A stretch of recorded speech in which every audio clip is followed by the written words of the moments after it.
Ya. Assalamualaikum warahmatullahi wabarakatuh. Selamat pagi, selamat siang, selamat sore. Kami dari kelompok 6 ingin memaparkan materi korupsi dan upaya pemberantasannya dalam pandangan Islam. Nah, selanjutnya. Sebelumnya, perkenalkan nama saya Muhammad Salim Naufal Alim dan juga teman-teman saya. Yang pertama ada Alivia Tiandra, yang kedua ada Sony Setiawan, yang ketiga ada Mutaharok, yang keempat ada Rafina Amila Allah. Selanjutnya. Pada materi kali ini, korupsi dan upaya pemberantasannya dalam pandangan Islam, kami akan membahas yang pertama, pengertian, ragam, dan hukum korupsi. Yang kedua, motif-motif dari korupsi. Yang ketiga, bahaya korupsi bagi kehidupan. Yang keempat, dan terakhir adalah upaya menumbuh kembangkan budaya anti korupsi. Selanjutnya, kita akan mulai pemaparannya dari topik yang pertama. Baik, mari kita bahas topik yang pertama, yaitu pengertian ragam dan hukum korupsi.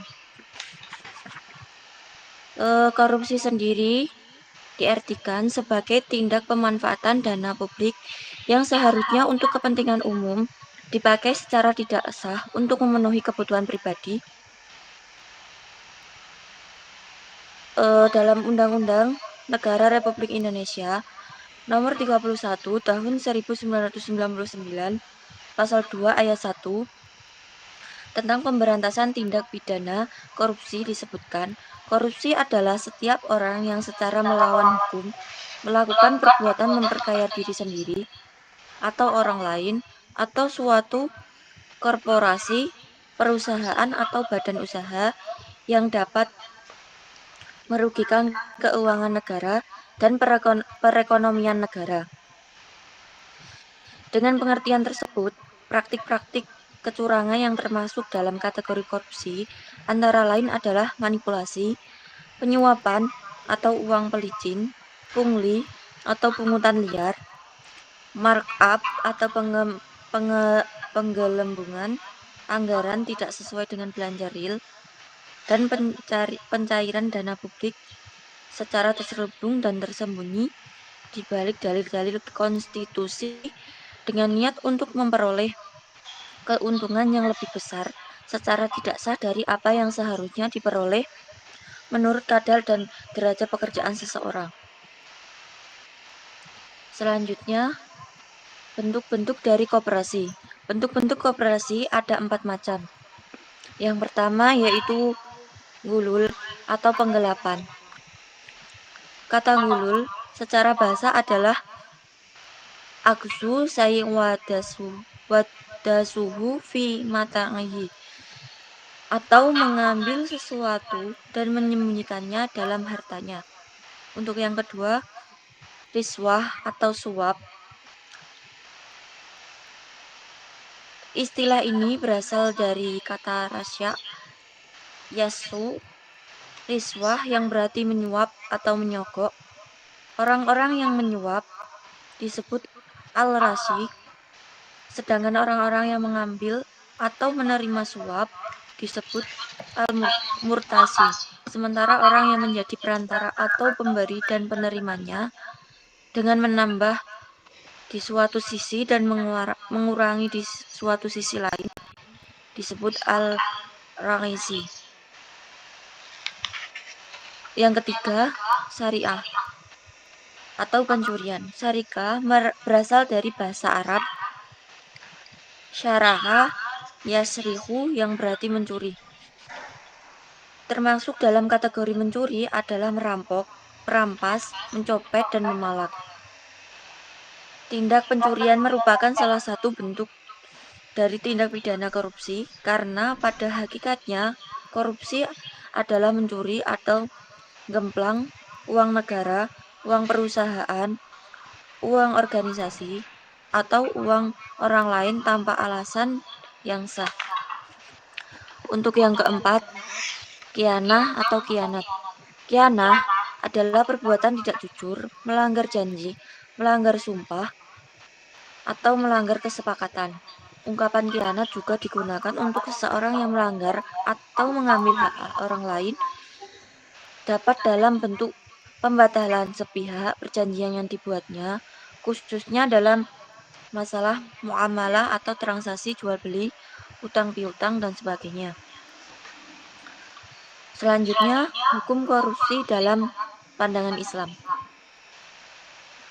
Hukuman lain bagi koruptor adalah takzir atau hukuman mulai yang paling ringan berupa dipenjara, lalu memecatnya dari jabatan dan memasukkannya dalam daftar orang tercela atau tasyir, penyitaan harta untuk negara, hingga hukuman mati.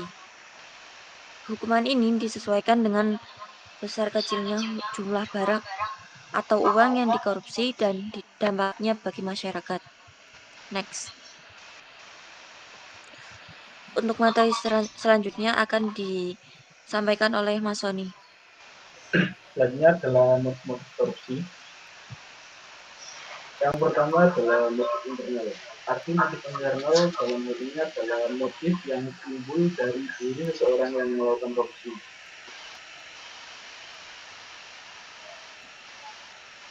Ada beberapa faktor dari motif internal. Yang pertama adalah sikap terlalu mencari harta. Dengan memandang dunia sebagai tujuan akhir, seseorang akan berlomba mengumpulkan harta sebanyak-banyaknya dengan cara apapun. Yang kedua adalah tamak dan serakah. Tamak dan serakah merupakan dua sikap yang sering menyebabkan manusia mengalami kehinaan dan kesulitan.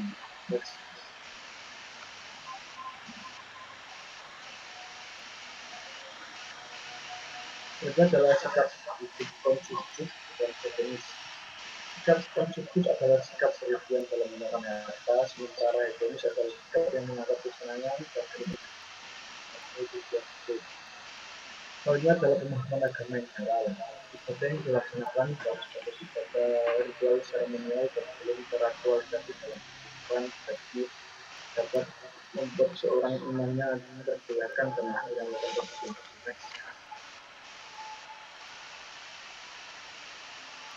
Hilangnya nilai kejujuran. Kejujuran merupakan benteng bagi seseorang untuk menghindari perbuatan mungkar korupsi karena orang yang mereka melakukan kebohongan.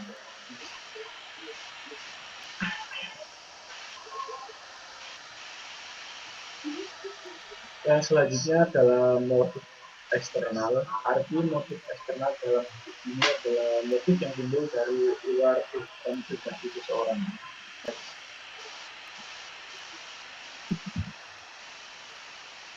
Faktor dari motif eksternal antara lain yang pertama adalah adanya kesempatan dan sistem yang rapuh. Penyebab terjadinya seseorang melakukan korupsi adalah adanya kesempatan dari peluang dapat didukung oleh sistem yang kondusif.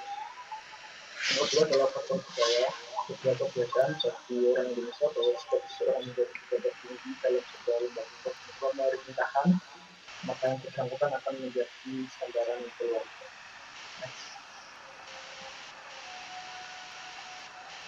Juga adalah faktor kebiasaan dan kebersamaan.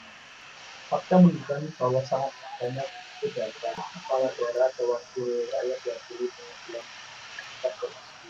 Tentunya adalah kasus beberapa hari kemarin yaitu kasus korupsi yang dilakukan oleh Menteri SDM.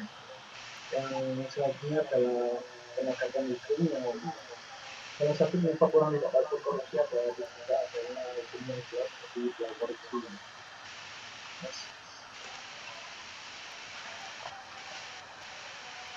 Topik selanjutnya akan dilanjutkan oleh Yang selanjutnya ada bahaya korupsi bagi kehidupan. Bisa kita tahu ya, bahaya korupsi itu ada bermacam-macam. Salah satunya ada bahaya korupsi terhadap individu. Nah, jika budaya korupsi itu sudah mendarah daging ya pada seseorang, maka secara tidak sadar itu korupsi akan merusak dirinya, merusak ibadahnya, merusak keluarganya, dan merusak doanya. Dan juga korupsi itu sendiri dapat mengakibatkan pada keturunannya. Hal ini dikarenakan karena orang yang memakan harta korupsi itu tersebut orang yang memakan hasil korupsi itu termasuk memakan harta haram. Padahal banyak efek-efek negatif dari memakan harta haram itu sendiri. Contohnya, pelaku akan masuk neraka Kedua, pemakan harta haram tidak akan mencapai derajat takwa. Yang ketiga, orang yang makan makanan haram, kesadaran beragamanya itu sempit. Dan yang terakhir, pemakan harta haram tidak akan diterima amalnya dan ditolak doanya. Selanjutnya, ada bahaya korupsi terhadap kehidupan generasi muda. Perlu kita tahu, generasi muda kan generasi penerus bangsa ya. Nah, salah satu efek negatif yang paling berbahaya dari korupsi itu adalah merusaknya generasi muda. Dalam masyarakat ini, korupsi telah menjadi kebiasaan sehari-hari, anak-anak maupun masyarakat. Selanjutnya, generasi muda itu akan menganggap bahwa korupsi itu menjadi hal yang biasa, padahal korupsi itu termasuk hal yang salah, dan itu harus dibenarkan. Next. Selanjutnya, ada bahaya korupsi terhadap kehidupan bermasyarakat. Nah, jika kehidupan korupsi itu telah membudaya, maka akan menjadikan masyarakat itu sebagai masyarakat yang kacau. Korupsi berpengaruh negatif terhadap rasa keadilan sosial dan kesejahteraan sosial. Selain itu, fakta empiris hasil penelitian di banyak negara dan teori ilmu sosial itu menunjukkan bahwa korupsi berpengaruh negatif terhadap rasa keadilan. Next.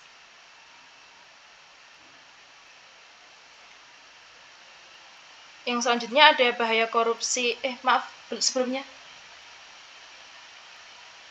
Yang sebenarnya ada bahaya korupsi terhadap sistem politik. Nah, perlu kita tahu, korupsi itu juga berpengaruh terhadap sistem politik, karena korupsi akan menghasilkan pemerintahan dan pemimpin masyarakat yang tidak sah di depan masyarakat. Hal ini menyebabkan masyarakat itu tidak akan percaya terhadap pemerintahan kita sendiri dan pemimpin itu sendiri. Akibatnya, masyarakat tidak akan patuh terhadap peraturan-peraturan yang telah dibuat oleh mereka, sehingga menyebabkan jatuhnya kekuasaan pemerintahan secara terhormat. Next.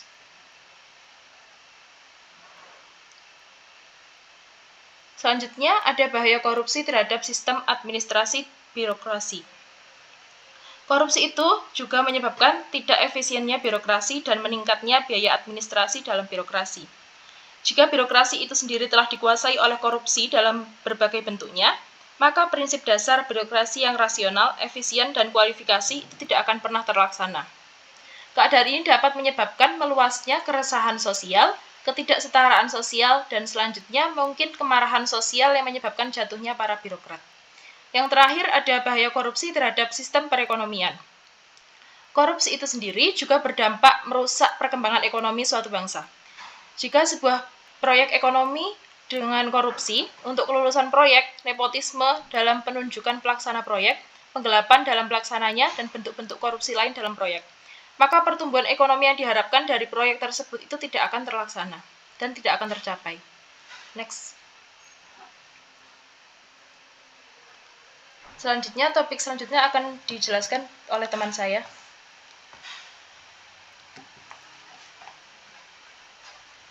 Selanjutnya ada upaya menumbuh kembangkan budaya anti korupsi. Yang pertama ada menumbuhkan budaya anti mencontek dan plagiasi. Pada pendidikan, hakikatnya adalah mengembangkan potensi diri peserta didik dengan dilandasi oleh kekuatan spiritual, keagamaan, pengendalian diri, kepribadian, kecerdasan, akhlak mulia, serta keterampilan. Fenomena ini terjadi di kalangan mahasiswa, yaitu perbuatan tidak jujur. Contohnya, menyontek saat ujian dan titip absen di kelas. Perilaku negatif ini merupakan bentuk ketidakjujuran yang kelak rentan memunculkan perilaku korupsi tersebut. Oleh karena itu,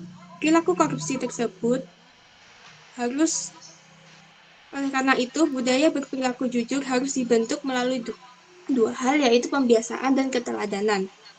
Yang kedua adalah memegang teguh amanah. Amanah dibagi menjadi 3 macam, yaitu manusia dengan Tuhan, manusia dengan orang lain, manusia dengan diri sendiri. Yang pertama, manusia dengan Tuhan, yaitu semua aturan Tuhan yang harus dipelihara berupa melaksanakan semua perintah Tuhan, meninggalkan semua larangannya, seperti menaikkan ibadah sholat dan berpuasa. Yang kedua adalah manusia dengan orang lain. Di antaranya yaitu, jika ada orang yang menitipkan barang, maka kembalikan titipan tersebut kepada pemiliknya. Yang ketiga adalah manusia dengan diri sendiri, yaitu berbuat sesuatu yang terbaik dan bermanfaat bagi dirinya, baik dalam urusan agama maupun dunia, dan tidak membahayakan dirinya di dunia dan di akhirat.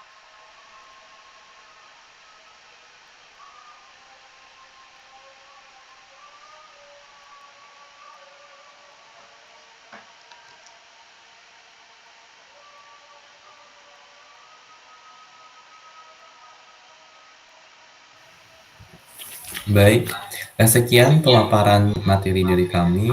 Apabila ada kesalahan, kami minta maaf sebesar-besarnya. Akhir kata, wassalamualaikum warahmatullahi wabarakatuh.